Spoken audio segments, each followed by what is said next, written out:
देखो, हम लोगों को पढ़ना है अल्कोहल में समायोता। अल्कोहल में क्या समायोता।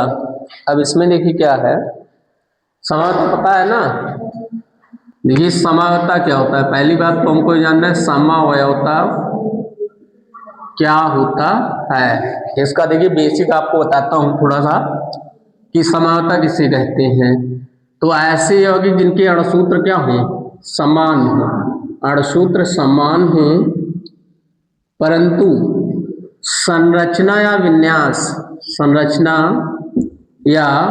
विन्यास में अंतर के कारण, विन्यास में अंतर के कारण क्या हो, उनकी भौतिक एवं रासायनिक गुण में, भौतिक एवं रासायनिक गुण में भिन्नता हो। मतलब कहने का मतलब है कि अगर कोई दो यौगिक है, जैसे कोई मान लीजिए हमारे पास दो यौगिक है, एक AB है एक BA है, ठीक है। एक यौगिक ये है और एक यौगिक ये है, दोनों का अणुसूत्र यहाँ क्या है, समान है। देखो इसमें भी A B और इसमें भी A और B, लेकिन अंतर क्या है कि इसमें A पहले है B बाद में है, AB हो गया, इसमें B पहले है A बाद में। मतलब अणुसूत्र समान हो लेकिन संरचना या विन्यास के कारण क्या हो जाए कि उनके भौतिक गुणधर्म या रासायनिक गुणधर्म में क्या हो जाए, परिवर्तन हो जाए, तो ऐसे यौगिक को हम लोग कहते हैं क्या, समावयवी कहते हैं। क्या कहते हैं, समावयवी कहते हैं। तथा इस प्रक्रिया को समावयवता कहा जाता है। इस प्रक्रिया को क्या बोलते हैं, प्रक्रिया को समावयवता। तो इसका अगर समावयवता डेफिनेशन लिखना हो कि हम इसका डेफिनेशन कैसे लिखेंगे, तो हम लिख सकते हैं ऐसे यौगिक जिनके अणुसूत्र समान हो, अणुसूत्र समान हो परंतु संरचना या विन्यास के कारण, विन्यास में भिन्नता के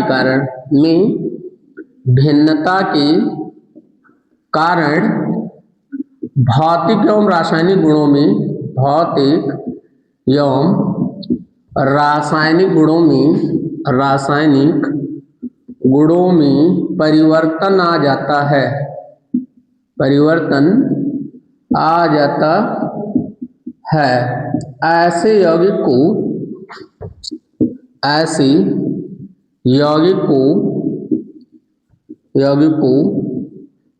समावयवी कहते हैं। क्या कहते हैं, समावयवी कहते हैं। तथा इस प्रक्रिया को समावयवता कहते हैं। इस प्रक्रिया को क्या कहते हैं, समावयवता कहते हैं।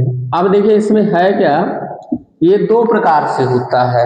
ये कितने प्रकार से होता है, समावयवता दो प्रकार से होता है। इतना नोट करो, दो प्रकार से होता है। एग्जाम ऊपर वाला डेफिनेशन लिखना केवल, दो प्रकार से होता है। दो देखिए कौन कौन से होते हैं, तो दो हमारा मुख्यतः क्या होता है, एक होता है हमारा संरचनात्मक समावयवता, संरचनात्मक समावयवता, और एक होता है क्या, त्रिविम समावयवता, और एक होता है त्रिविम समावयवता। दो प्रकार की समावयवता होते हैं। अब दोनों में हम लोग थोड़ा सा देख लेते हैं। यहाँ हमको समावयवता पढ़ना है अल्कोहल में, लेकिन हम थोड़ा समावयवता का बारे में थोड़ा सा जानकारी लेना चाहते हैं। तो देखिए दो होगा, एक संरचनात्मक।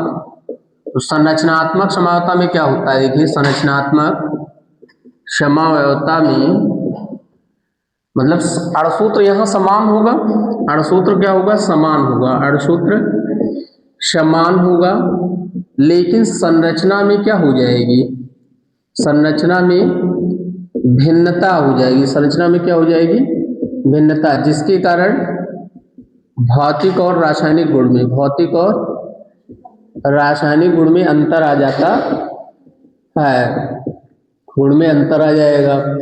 अब देखिए कि ये भी कई प्रकार से होते हैं, मुख्यतः 4-5 प्रकार से होते हैं। जैसे पहला क्या है, श्रृंखला समवायता, श्रृंखला समवायता, ठीक है।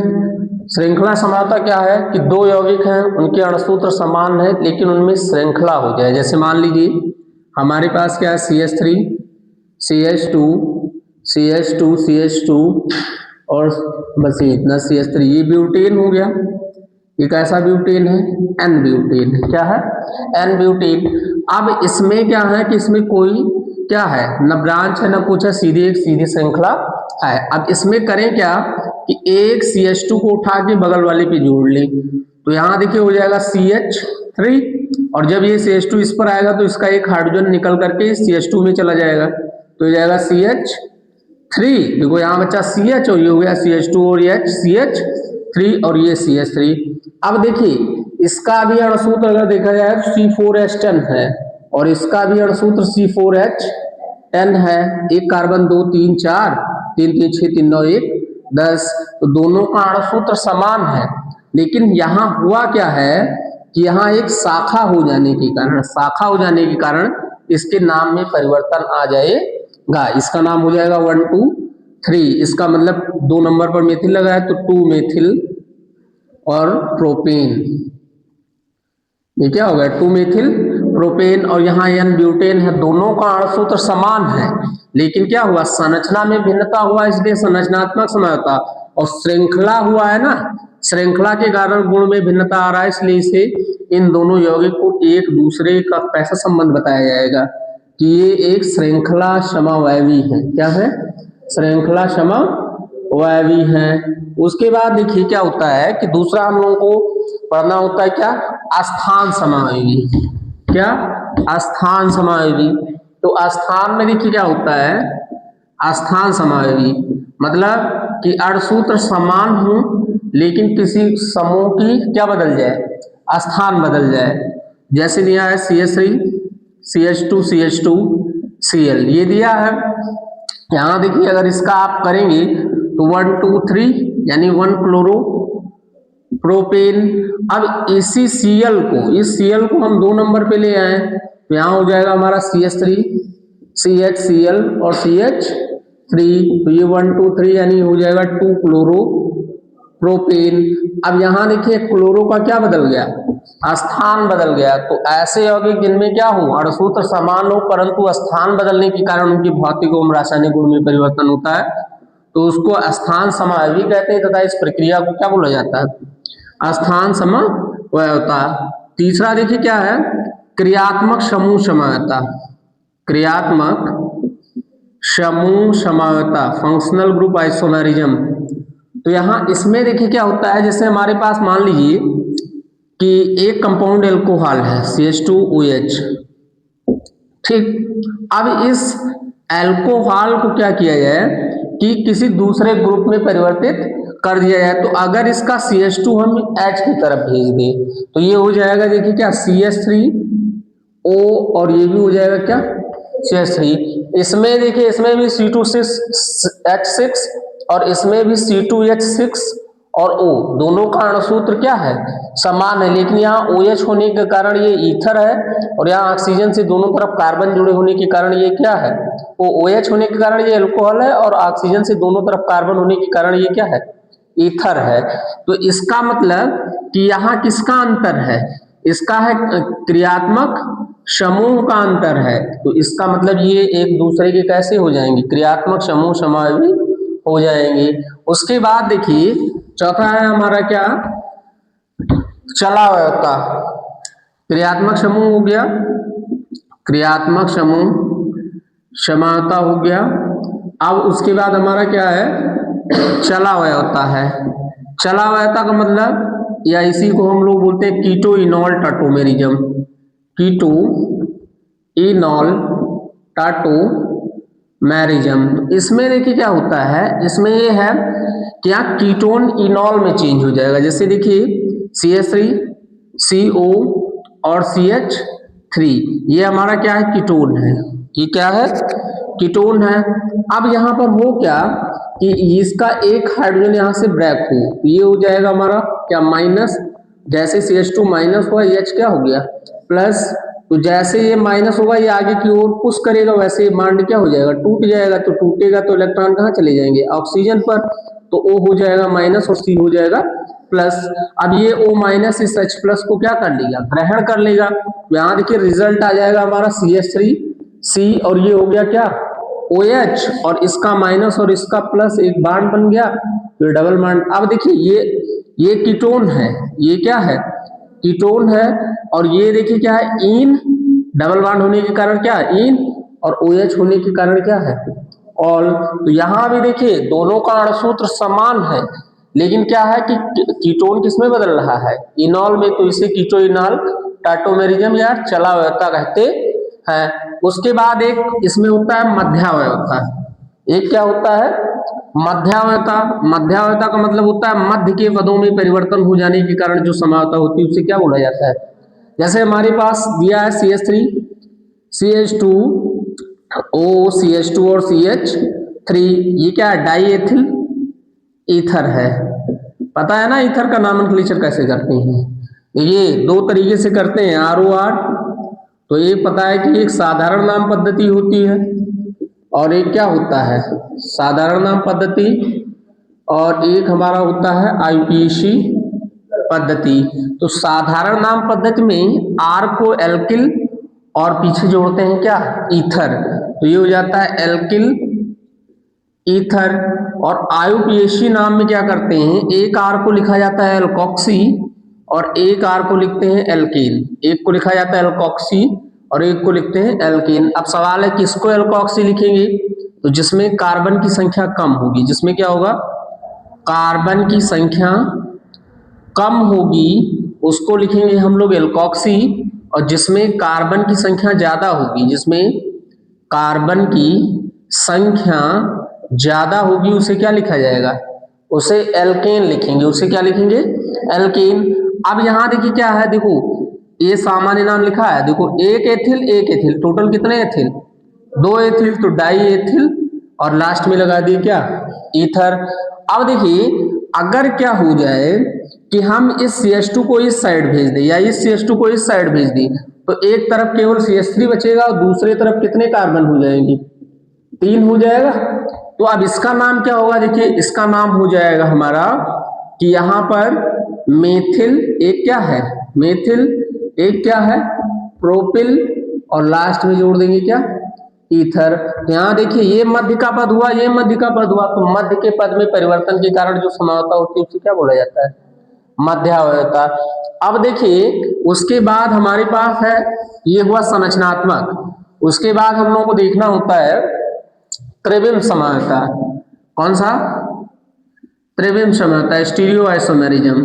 अब त्रिविम समावयता में क्या है, देखिए त्रिविम में होता है एक होता है ज्यामितीय समावयता, ज्यामितीय समावयता, और एक होता है प्रकाशिक समावयता। ये कौन सा प्रकाशिक समावयता।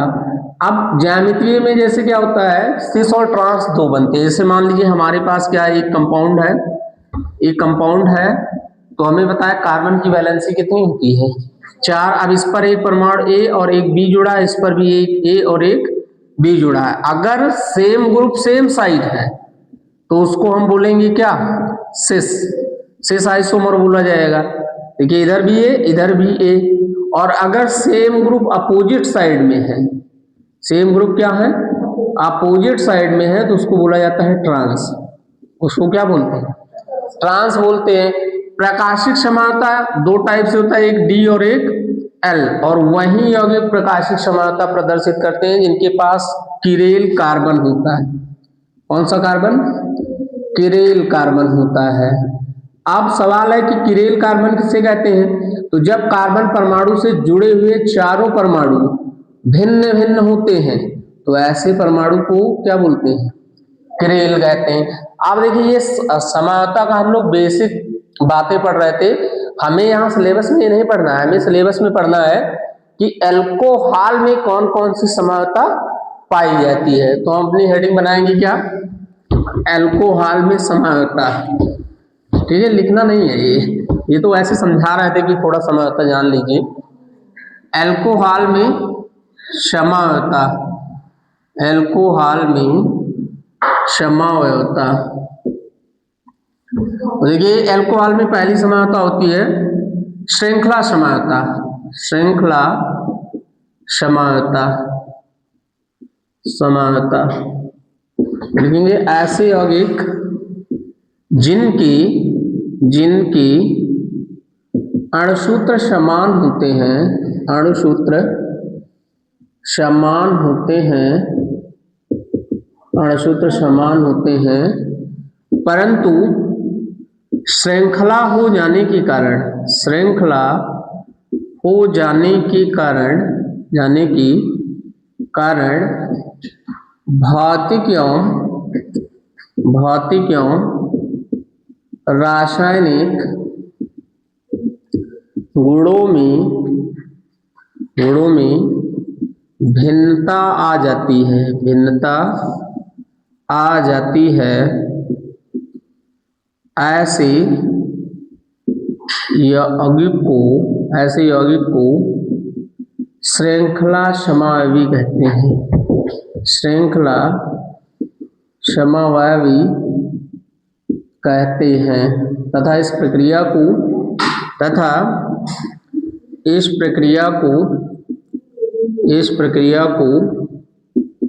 श्रृंखला समता कहते हैं, श्रृंखला समवायता कहते हैं, श्रृंखला समता कहते हैं। अब देखिए जैसे हमारे पास एक एग्जाम्पल है CH3 CH2 CH2 CH2 और क्या OH। ये देखिए क्या 1 2 3 और 4 4 है तो क्या हो गया ब्यूट, सिंगल बॉन्ड है तो क्या एन, OH है तो क्या ऑल। कितने नंबर पर? एक। अब क्या हो कि यहाँ पर हमें श्रृंखला बनाना है, तो श्रृंखला बनाने के लिए ये ध्यान रखना है कि जिस कार्बन से OH जुड़ा होगा उस कार्बन पे हमें कोई हस्तक्षेप नहीं करना है। तो इसका मतलब एक नंबर पे कुछ करना नहीं है, 4 नंबर वाले को अगर आप इधर उधर करेंगे तो श्रृंखला बनेगी नहीं। इसका मतलब या तो 2 को 3 पर जोड़िए या तो 3 को 2 पर। तो यहाँ रिजल्ट देखिए हो जाएगा, मान लीजिए हम 3 को 2 पर जोड़ रहे हैं तो ये हो जाएगा CH, और ये CH2 जब इस पर जाएगा तो इसका H इस पर आ जाएगा, तो ये कितना हो जाएगा। ऐसा क्यों होता है? ऐसा बैलेंसिंग के लिए होता है। अगर आप ऐसे ही मान लीजिए जोड़ दें CH3 ये CH2 और इस पर ये CH2 और ये CH2 और OH, तो ना तो इसकी वैलेंसी कंप्लीट है ना तो इसकी, क्योंकि यहाँ देखिए कार्बन 4 बॉन्ड बनाता है तो 2 और 1 कितना हो गया 3, और यहाँ देखो 1 2 3 और 2 5, तो बैलेंसी डिस्टर्ब हो गई ना। तो बैलेंसी को मेंटेन करने के लिए जब ये CH2 यहाँ जुड़ता है तो इसमें इसका H इस पर आ जाएगा, तो ये क्या हो जाएगा CH3 और ये हुआ CH2 और OH। अब इन दोनों में देखिए क्या अंतर है 1 2 3, यहाँ ब्रांच हो गया, ब्रांच कितने नंबर पर है 2 नंबर पर, तो ये हमारा हो गया क्या 2 मेथिल। टोटल कितने कार्बन 3, 3 के लिए क्या लिखा जाएगा प्रोप, सिंगल बॉन्ड है एन और OH है ऑल, और कितने नंबर पर 1 नंबर। तो यानी इसमें अंतर क्यों आ रहा है? अंतर इसलिए आ रहा है क्योंकि इसमें ब्रांच हो जा रहा है। तो इसका मतलब ये एक दूसरे की क्या है श्रृंखला समवायवी है, तथा इस प्रक्रिया को क्या बोला जाता है श्रृंखला समवायता। दूसरा हम लोगों को पढ़ना है स्थान समवायता। दूसरा क्या स्थान समवायता, स्थान समवायता पढ़ना है। दूसरा क्या है स्थान समवायता, या इसको हम लोग बोलते हैं पोजीशन आइसोमेरिज्म, पोजीशन आइसोमेरिज्म। अब इसमें देखिए क्या है, इसमें ऐसे यौगिक जिनकी अणुसूत्र समान हो, अणुसूत्र समान हो, परंतु OH समूह की भिन्न स्थिति के कारण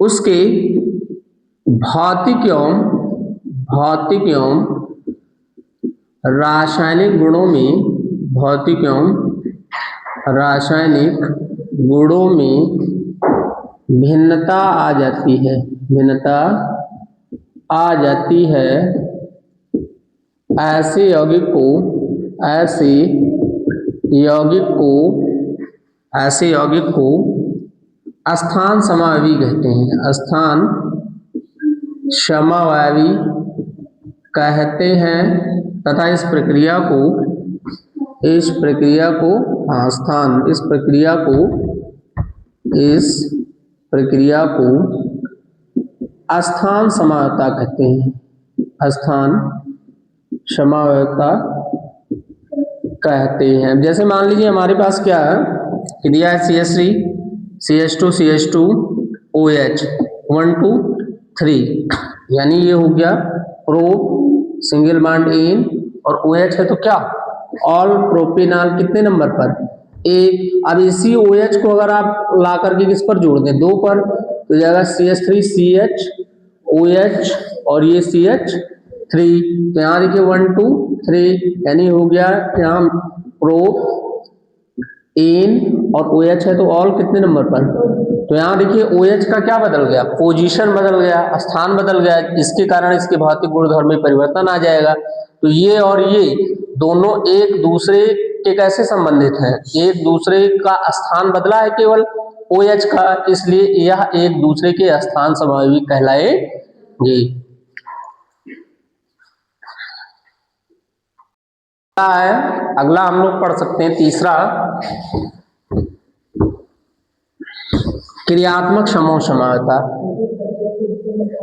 ठीक है, तो क्या है क्रियात्मक समूह समावयवता। तो यहां देखिए तीसरा क्या है, क्रियात्मक समूह समावयवता, या इसको हम लोग बोलते हैं functional group isomerism, functional group isomerism. इसमें देखिए हमको क्या करना है कि ऐसे यौगिक जिनके अणुसूत्र समान हो लेकिन क्रियात्मक समूह में भिन्नता के कारण भौतिक एवं रासायनिक गुण में, यानी अणुसूत्र समान हो, अणुसूत्र क्या हो समान हो, लेकिन क्रियात्मक समूह में, क्रियात्मक समूह में भिन्नता के कारण, भिन्नता के कारण क्या हो जाए, भौतिक एवं रासायनिक गुण में, भौतिक एवं रासायनिक गुण में, रासायनिक गुण में परिवर्तन आ जाए, तो उसे हम लोग बोलेंगे क्रियात्मक समूह समावयवी। जैसे मान लीजिए हमारे पास दिया CH3 CH2 OH, अब यहाँ क्रियात्मक समूह क्या है OH, इसका मतलब ये एक एल्कोहल है, और अगर CH2 को इस साइड कर दे तो हो जाएगा CH3O CH3, और ये क्या हो गया ईथर। दोनों एक दूसरे के कैसे हैं, क्रियात्मक समूह समावयवी, क्योंकि एक में अल्कोहल है दूसरे में क्या है ईथर है। इतना नोट करो, बंद करो, पढ़ो। ये अल्कोहल बनाने की विधि, अल्कोहल बनाने की विधि, अल्कोहल बनाने की विधि। पहला देखिए क्या है, एल्किल हैलाइड से, एल्किल हैलाइड से, एल्किल हैलाइड से। अब देखिए अगर किसी एल्किल हैलाइड का रिएक्शन हम किसी बेस से करा दें, इससे करा दें बेस क्षार से, तो यहाँ पर हमारा क्या होगा, देखिए R और X है तो ये बॉन्ड ब्रेक होगा, तो यहाँ हो जाएगा X माइनस और R प्लस, और NaOH एक क्षार है और हम जानते हैं कि NaOH अगर टूटेगा तो Na प्लस और OH माइनस, तो यहाँ देखिए X माइनस, यहाँ Na प्लस, तो इसका X माइनस Na के साथ चला जाएगा तो ये हो जाएगा NaX, और यहाँ R प्लस है, यहाँ OH माइनस, तो इसका OH माइनस R के पास आ जाएगा तो ये हो जाएगा ROH, और ROH क्या है एक एल्कोहल है। अब इसका जैसे एग्जांपल देखिए हमारे पास दिया CH3 CH2 Cl और प्लस में NaOH, तो क्या बन जाएगा यहाँ NaCl और यहाँ इथिल एल्कोहल बन जाएगा। इस तरीके से हम इसको बना सकते, कई विधियां हैं लेकिन एक आध विधि पढ़ा है, बाकी हम लोग पढ़ेंगे कब।